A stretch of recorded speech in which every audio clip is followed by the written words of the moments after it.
اعوذ باللہ من الشیطان الرجیم، بسم اللہ الرحمن الرحیم۔ علامہ سلمان ندوی کے تقریباً ہم نام ایک اور سلمان ندوی اس دور میں حال میں انتقال ہو گیا ہے۔ مزید ڈیٹ وغیرہ اس میں جو آپ ڈسکرپشن میں دیکھیے گا، اس سے ایک ہی دن پہلے یا شاید یا 2 دن پہلے انتقال ہوا ہو۔ تو ان کے اوپر تو پہلے اعتراض تو یہی ہے کہ یہ صحابہ کے مخالف تھے۔ سیدنا معاویہ رضی اللہ تعالیٰ عنہ کے بارے میں یہاں تک کہا کہ وہ فرعون ہے۔ تو اب آپ ایسے شخص کے بارے میں یہ بحث چھڑ گئی کہ رحمت کی دعا کرنی چاہیے کہ نہیں کرنی چاہیے۔ ہم کہتے ہیں جو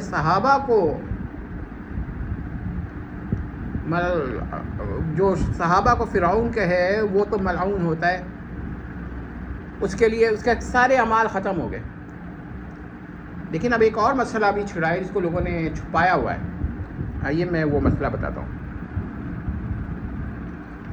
مسئلہ کیا ہے؟ بہت ہی اہم ہے، ذرا نوٹ کر لیجئے گا۔ قرآن کی ترتیب پر انہوں نے اعتراض کیا، اور ایک صاحب ہیں جن کا میں نام ہجا کر کے لوں گا، ان کے حروف نام فا، باد، یا، لام، اس کے بعد ہے الف، ہا، میم، دال، اور اس کے بعد ہے نون، الف، صاد، را، یا۔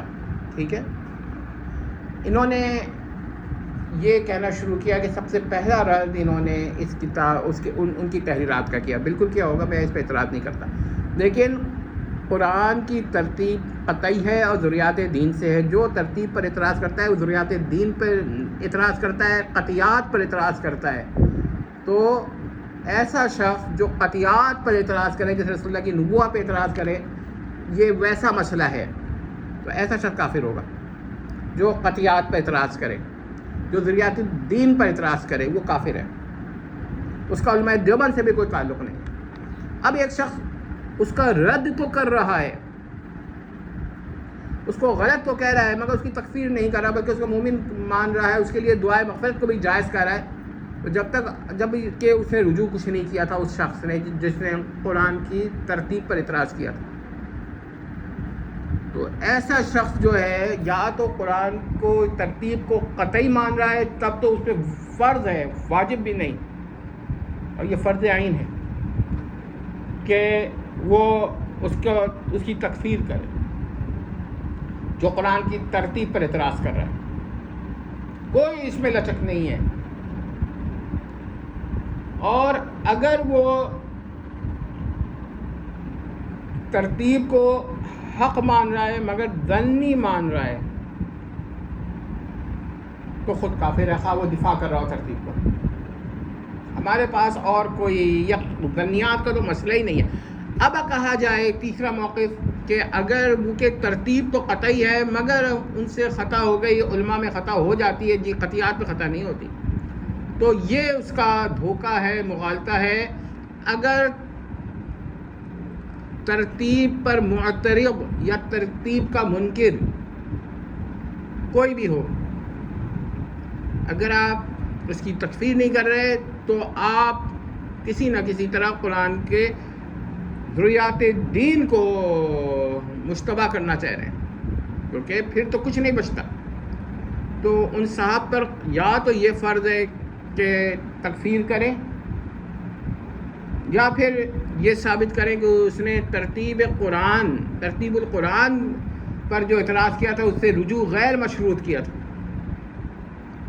یا پھر وہ یہ ثابت کریں کہ ان سے خطا ہوئی ہے، کہ انہوں نے مغفرت کی دعا کی، ان کے ذہن میں یہ مسئلہ نہیں تھا، اور کوئی صورت نہیں ہے۔ تو اگر انہوں کو قرآن کی ترتیب کو قطعی کہتے ہیں، ذریات الدین سے کہتے ہیں، اور محتاج النص بھی نہیں ہے، اور قرآن کی ترتیب تو خود محتاج القرآن بھی نہیں ہے، یعنی اس کی آیات کا محتاج نہیں ہے، بلکہ جس طرح ترتیب ہے اسی طرح ترتیب ہے، کسی آیت میں ترتیب کا ذکر نہیں ہے، کسی سورہ میں ترتیب کا ذکر نہیں ہے۔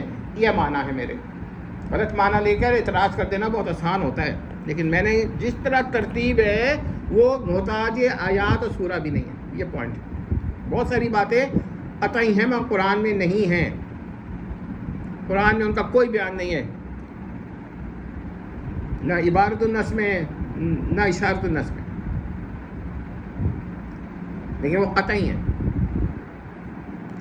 اب سوال یہ پیدا ہوتا ہے کہ صرف مصالح کے لیے بہت بڑا عالم تھا، اس نے قرآن کی تفسیر کی ہے، احادیث پر اتنی کتابیں لکھی ہیں، یہ سب کچھ کیا ہوگا، مگر جس وقت اس نے ترتیب القرآن پر اعتراض کیا وہ ایمان سے نکل گیا، اسلام سے نکل گیا، ختم ہو گئی بات۔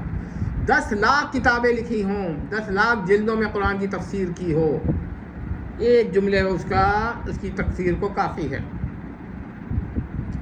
اب کچھ لوگ کیونکہ وہ کہہ رہے ہیں فتنہ، سویا ہوا فتنہ نہیں جگاؤ۔ ایک سویا ہوا فتنہ کیا؟